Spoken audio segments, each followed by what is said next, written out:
video kali ini gue bakal ngebahas alur film yang berjudul Damage pada tahun 2024. Yang mana film ini mengisahkan seorang detektif yang dibuat ketar-ketir dalam mengungkap kasus pembunuhan berantai. Dan mereka juga dibuat pusing siapa dalang di balik semua ini. Dan di ending film ini juga terdapat hal yang tidak terduga, yang tentunya akan membuat kalian semua penasaran dengan apa yang sebenarnya terjadi. Tanpa berlama-lama lagi, kita langsung saja ke alur filmnya.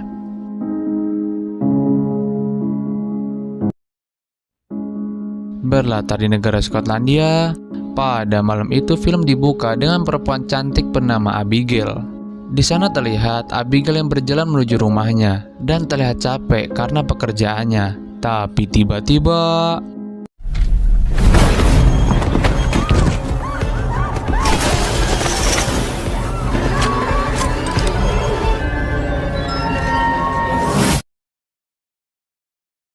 seseorang yang misterius itu tiba-tiba masuk ke dalam rumah Abigail dan membunuh Abigail secara brutal.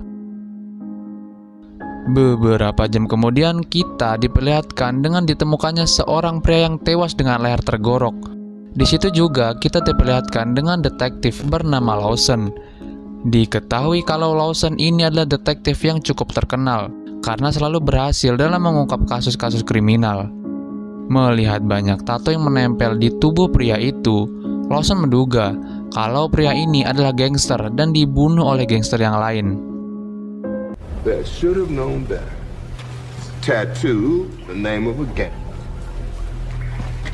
Setelah itu di dalam mobil, Lawson mendapatkan laporan telah adanya pembunuhan berantai yang menewaskan 5 orang dalam waktu yang cukup bersamaan.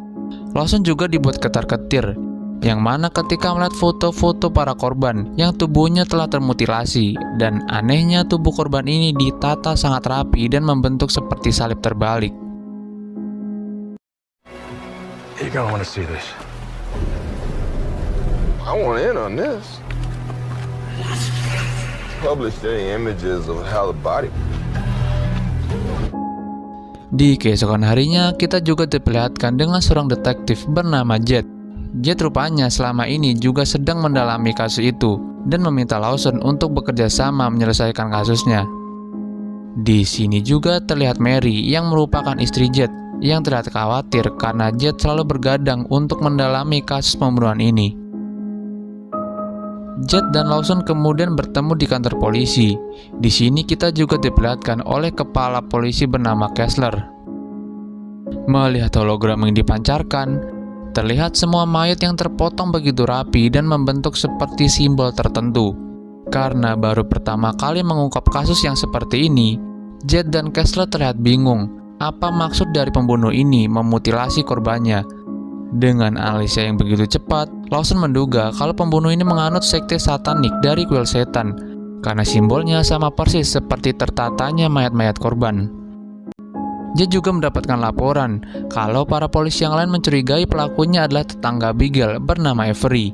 Mendengar hal itu, Lawson meminta Jet untuk mengantarkannya ke TKP. There's age 35 satanic cross. Satanic temple icon. Different profilers.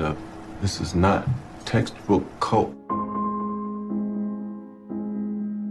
Setibanya di TKP, mereka mendapati bercak darah di dinding rumah dan genangan darah Abigail yang membentuk sebuah salib yang tersusun rapi dari tangan dan kakinya.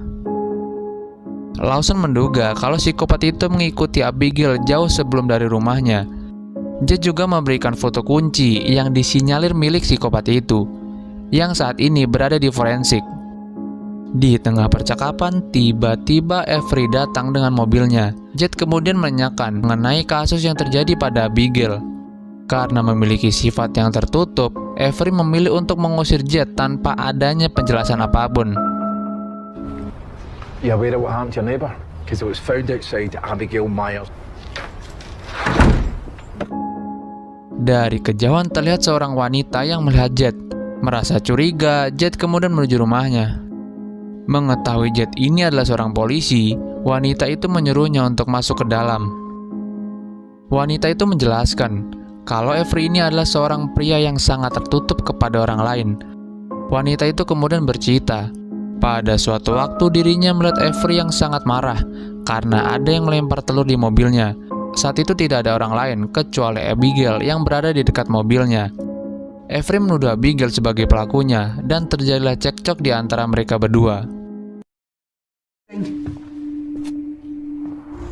You were saying, Miss Walsh?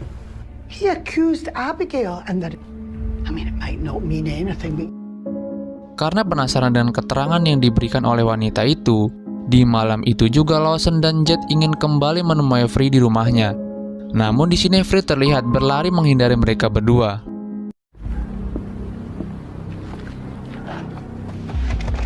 Go to the back out.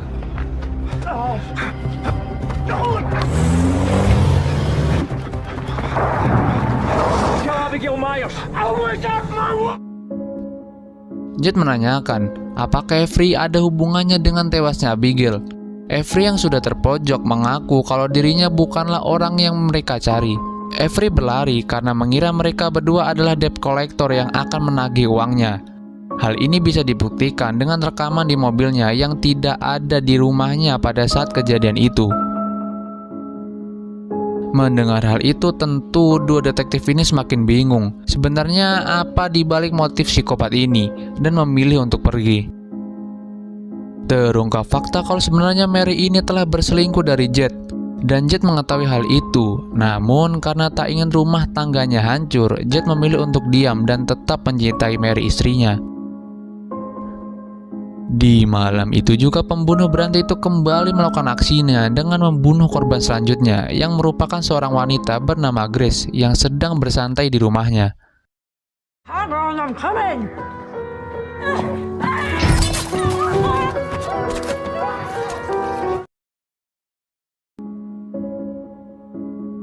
Di keesokan harinya, kejadian itu pun dilaporkan oleh Jed yang terlihat terkejut akan hal itu. Saat berada di TKP, lagi-lagi psikopat itu memutilasi mayat Grace dengan simbol satanik yang lengan dan kakinya juga tersusun rapi. Lama kemudian Lawson pun datang dan dengan tenang melihat mayat itu. Di sini Lawson menduga kalau Grace pasti melakukan perlawanan dengan psikopat ini. Ia juga menyimpulkan kalau psikopat itu memutilasi korbannya pasti menggunakan gergaji, karena tidak mungkin kalau potongan tubuh ini dipotong dan dibuat serapi ini. Dengan instingnya sebagai detektif, Lawson menduga pasti psikopat itu meninggalkan sebuah kode-kode tertentu untuk menemukannya. Dan tepat sesuai dugaannya, dengan menggunakan sinar infra, mereka menemukan sebuah simbol di dinding. Rupanya itu adalah simbol Ankh.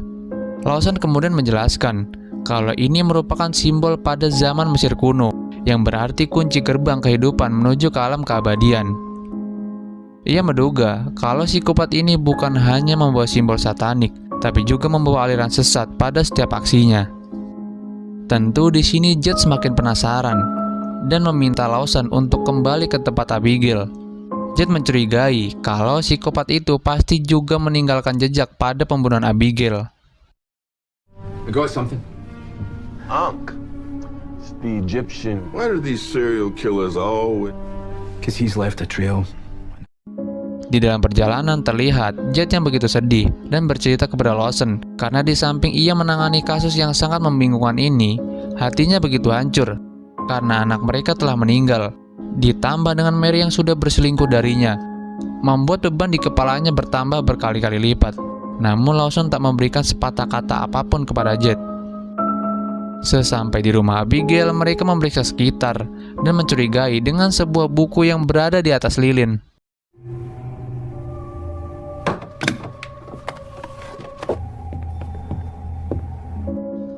Setelah dibuka ternyata benar saja. Rupanya psikopat itu memberikan sebuah kode rahasia, yaitu dengan buku yang di bolong tengahnya bernomor MAT715. Rupanya kode MAT715 adalah kode pada sebuah kasus yang kini juga sedang didalami oleh Lawson itu sendiri, yaitu sebuah kasus di mana seorang wanita bernama Sarah juga dibunuh lalu dimutilasi sama seperti kasus yang mereka berdua dalami saat ini. Melihat hal itu, tentu makin bingunglah mereka berdua. Sebenarnya ada berapakah psikopat yang melakukan pembunuhan ini dengan jenis seperti ini? Dan ternyata MAT715 juga memiliki arti yang mana diambil dari Matius pasal 7 ayat 15 yang berbunyi, waspadalah terhadap nabi-nabi palsu yang datang menyamar seperti domba, tapi ternyata mereka adalah serigala yang buas. Dari situlah dua detektif itu menyimpulkan kalau umat Katolik dan Yahudi itu sebenarnya adalah serigala yang buas, karena psikopat itu selalu membunuh korban yang beragama tersebut. Matt 715. And how the fuck does he know that? Oh, Matthew, chapter 7. Di keesokan harinya terlihat Jed yang sedang meminta keterangan kepada ibunya Grace, bernama Nyonya Hall. Di sini Nyonya Hall memberitahu kalau sebelum kejadian itu Grace ditinggal putus oleh pacarnya bernama Colin McGregor, dan meminta Jed untuk segera memeriksa McGregor karena mungkin hal itu berkaitan dengan kematian Grace anaknya. Di tempat lain terlihat Lawson yang bertemu dengan teman seperjuangannya bernama Bravo yang kini sudah lama pensiun dari dunia detektif. Diketahui kalau kini Bravo telah lama beralih profesi sebagai insinyur, yang mana gaji itu sudah lebih dari cukup dan jelas untuk biaya hidupnya. Kemudian Lawson memberikan berkas laporan kasus yang sedang dia usut itu kepada Bravo untuk membantunya bersama-sama mendalami kasus ini. Confuses you. Their faces still haunt me. What can I... Was it hard to quit? Sesuai keterangan yang diminta oleh Nyonya Hall, Jed langsung menemui McGregor di rumahnya. Di situ Jed memperkenalkan diri dan meminta McGregor untuk dimintai keterangan yang berkaitan hubungannya dengan pembunuhan Grace. Namun McGregor tak ingin menjawab apa yang diminta oleh Jed. Ia mengatakan jika ingin meminta keterangannya, Jed harus menyiapkan pengacara untuknya dan langsung mengusir Jed dari rumah McGregor. Hard of hearing. Singkat cerita, McGregor langsung diinterogasi oleh Jed yang turut dipantau langsung dari luar oleh Lawson dan juga Kessler. Di sini Jed bertanya di manakah McGregor berada pada saat kejadian di malam itu. Di sini terlihat McGregor yang santai mendengar pertanyaan dari Jed. Yang anehnya McGregor justru menjawab jauh dengan apa yang ditanyakan oleh Jed. Ia menjawab seolah-olah dirinya adalah penganut sekte tertentu. Mendengar jawaban McGregor, tentu Jed, Kessler, dan Lawson mencurigai kalau McGregor ini adalah penganut sekte satanik yang disinyalir sebagai psikopat tersebut. Saat Jed ingin menanyakan lebih dalam, pengacara McGregor mencegahnya karena ini tidak sesuai dengan konteks apa yang sedang terjadi dan mengakhiri interogasi ini. Terungkap fakta kalau McGregor inilah penganut sekte Kildeton Cross yang merupakan sekte aliran sesat di Skotlandia. Di situ Bravo menjelaskan kalau sekte ini percaya pada pedoman mereka sendiri yang menganggap anggota kelompok itu adalah Tuhan dan menggunakan simbol yang hampir mirip seperti Ankh pada sekte mereka. Di sini juga dijelaskan kalau psikopat itu selalu mengambil perhiasan yang ada di dalam tubuh korbannya. The website states that McGregor used to be a... We don't have that many in Scotland. Make world rejection. Thought they were God. He was releasing her from this life. Di keesokan harinya, karena tak mau kasus ini terus berlarut, Jed langsung menemui sekte Kildeton Cross untuk dimintai keterangan mengenai keterlibatan McGregor pada sekte ini. Jed kemudian langsung bertemu dengan pemimpin itu. Pemimpin itu menjelaskan, terungkap fakta kalau McGregor itu rupanya telah dikeluarkan dari sekte Kildeton Cross karena melanggar aturan moral pada sekte ini, karena tak ingin kesucian sekte Kildeton Cross ternodai oleh perbuatan McGregor. The world, but we do not. The Sank. Mendengar penjelasan itu, Jed langsung pulang dengan tangan kosong tanpa mengetahui hubungan McGregor dengan pembunuhan Grace. Di malam harinya, para detektif itu makan bersama di rumah Jed sambil membahas bagaimana keberlanjutan pada kasus ini. Di meja makan itu, raut muka Jed terlihat cemburu ketika melihat kedekatan Bravo dengan Mary, dan tentu hal ini disadari oleh Lawson yang mengerti bagaimana kondisi hati Jed saat ini dan tak apa yang dipikirkan oleh Lawson pada saat itu. Friends will always have my... I don't remember the last time we actually... That hand had me on the wrong course.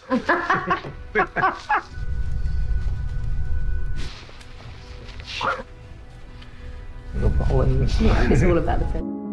Setelah makan malam, di kamar Jet menceritakan semua apa yang ia ketahui terkait perselingkuhan Mary yang membuat hatinya hancur.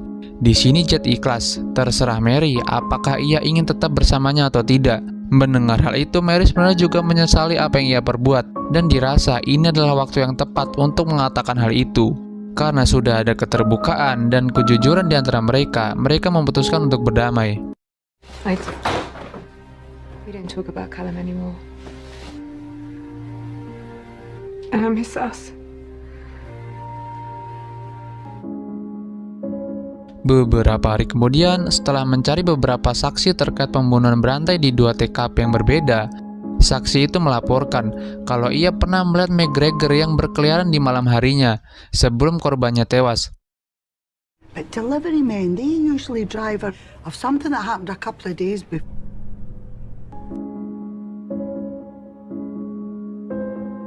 Atas hal itu, Kessler menyuruh Jet untuk membentuk tim bersenjata guna membunuh McGregor secepat mungkin. Lawson saat itu ingin ikut, akan tetapi karena ini bukan wilayahnya, hal itu pun dilarang oleh Kessler. Di sini Jet langsung mengerahkan pasukan bersenjata untuk langsung membunuh McGregor. Karena sudah menyadari hal itu, McGregor diam-diam melarikan diri, namun hal itu disadari oleh Jet yang langsung turun ke lapangan untuk mengejar McGregor. We cannot have armed officers on a public strike. Please switch to E-5.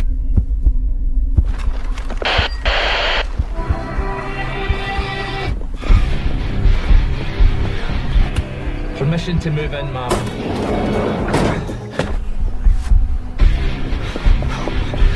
Boyd! Give me location! Boyd is stopped.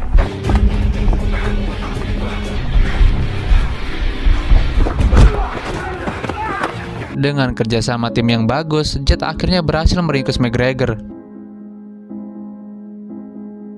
Di malam harinya, Jet yang berada di rumah mendapati istrinya yang tidak terlihat di rumahnya.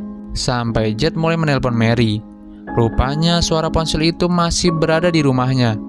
Jet kemudian mencari sumber suara itu, dan anehnya ponselnya saat ini berada di gudang. Melihat ada yang tidak beres, Jet kemudian mulai masuk ke dalam gudang itu. Marie?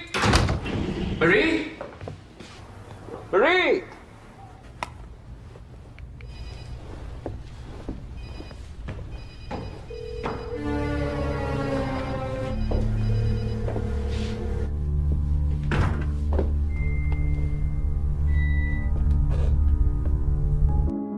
Secara mengejutkan, istrinya telah terbunuh dengan keadaan yang sama seperti kasus yang dia dalami saat ini, yang tubuhnya telah termutilasi dengan rapi menyerupai simbol satanik, yang tentu hal ini membuatnya kembali terpukul.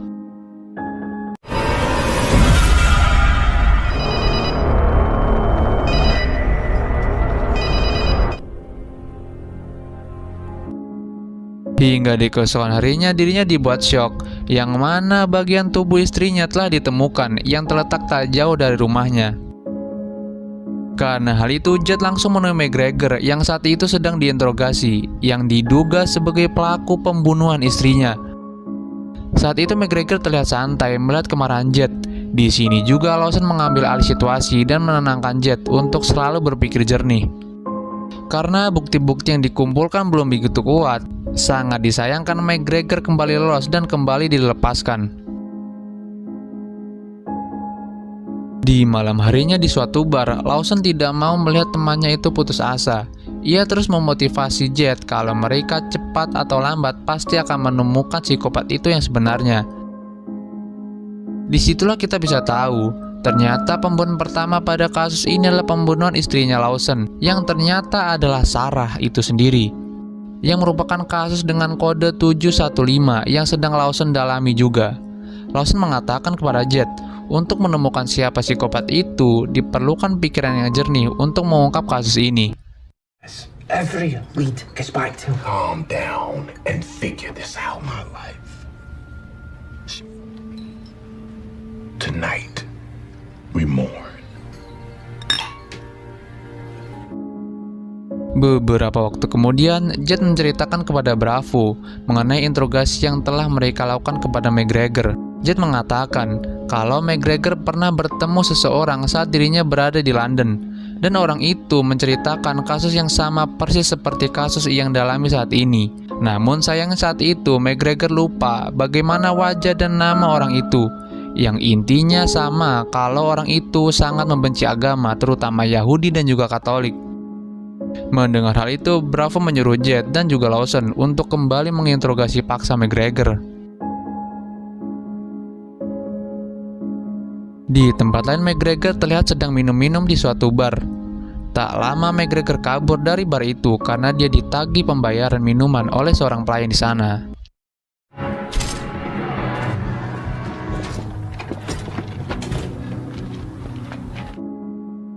Saat sedang menaiki mobil untuk pulang, tiba-tiba dirinya dibunuh oleh psikopat itu.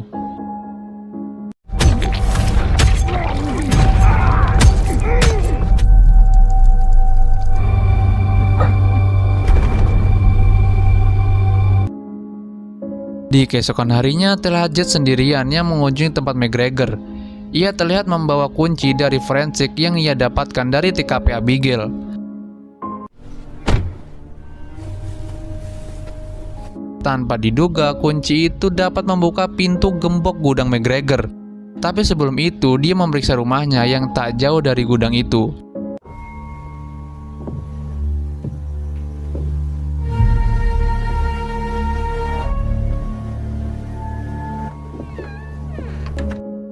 Setelah lama menelusuri rumahnya, dia dikagetkan dengan apa yang ada di dalam gudang. Dia mendapati McGregor yang telah terbunuh dengan mengenaskan dengan cara digantung dan juga tubuhnya telah termutilasi.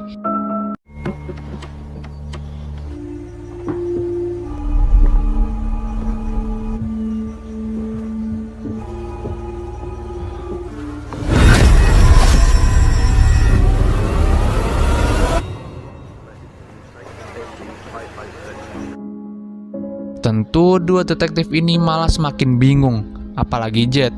Ia sudah tidak habis pikir lagi kalau mereka berdua telah dipermainkan oleh psikopat sebenarnya. Di situ juga Jet menemukan dan mengambil sebuah potongan kertas yang bertuliskan Milano London, yang mungkin bisa jadi ini merupakan petunjuk dia menemukan psikopat sebenarnya yang masih berkeliaran.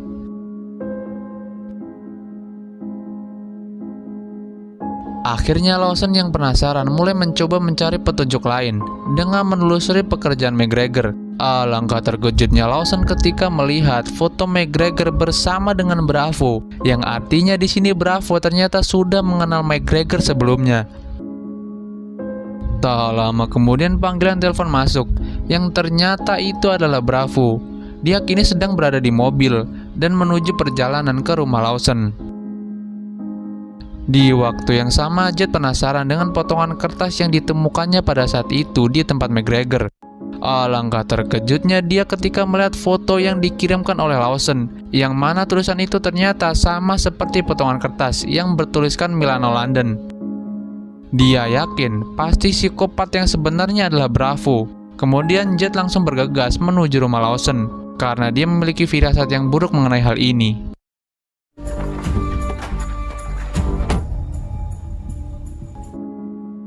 Bravo yang sudah tiba di rumah Lawson, Bravo dikagetkan dengan Lawson yang tiba-tiba menodongkan senjata kepada Bravo.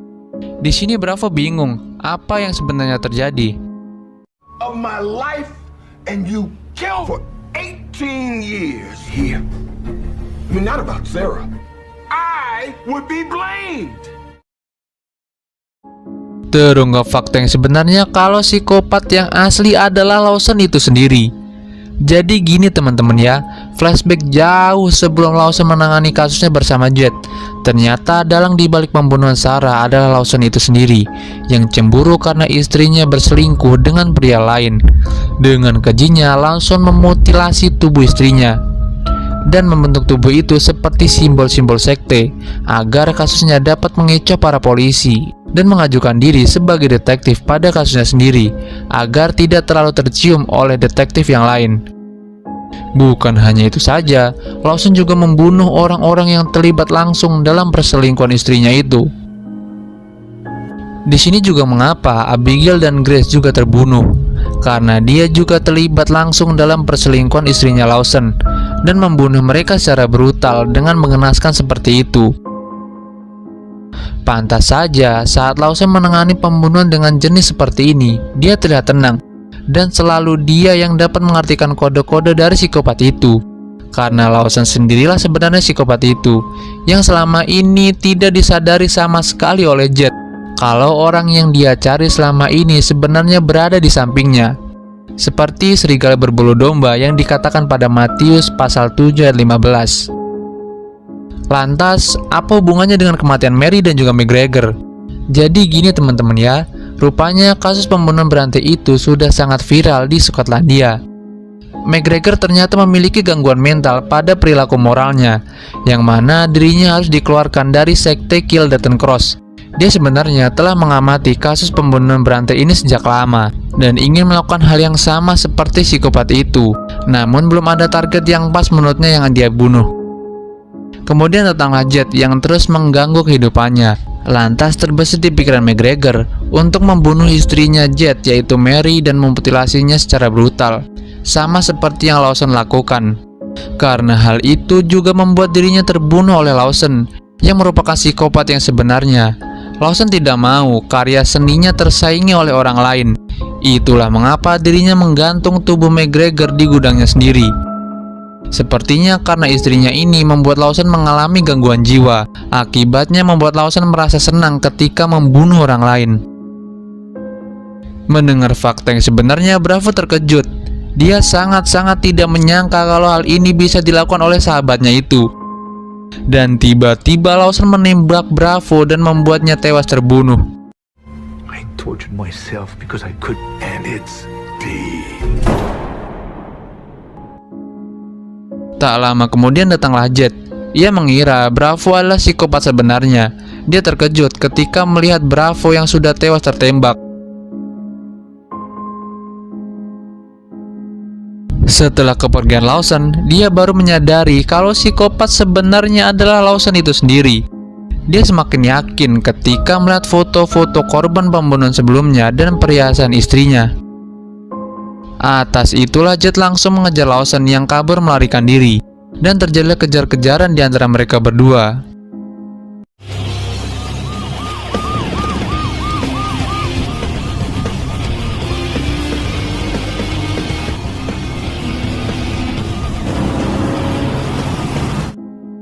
Lawson kemudian menggiring Jet ke sebuah hutan belantara, dan terjadilah baku tembak di antara keduanya.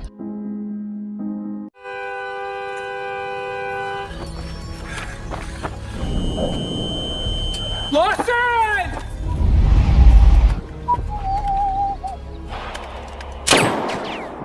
None of this had to happen, you know. We're just getting started. Namun tanpa diketahui, tiba-tiba Lawson sudah berada di belakang Jet yang sudah bersiap untuk membunuhnya.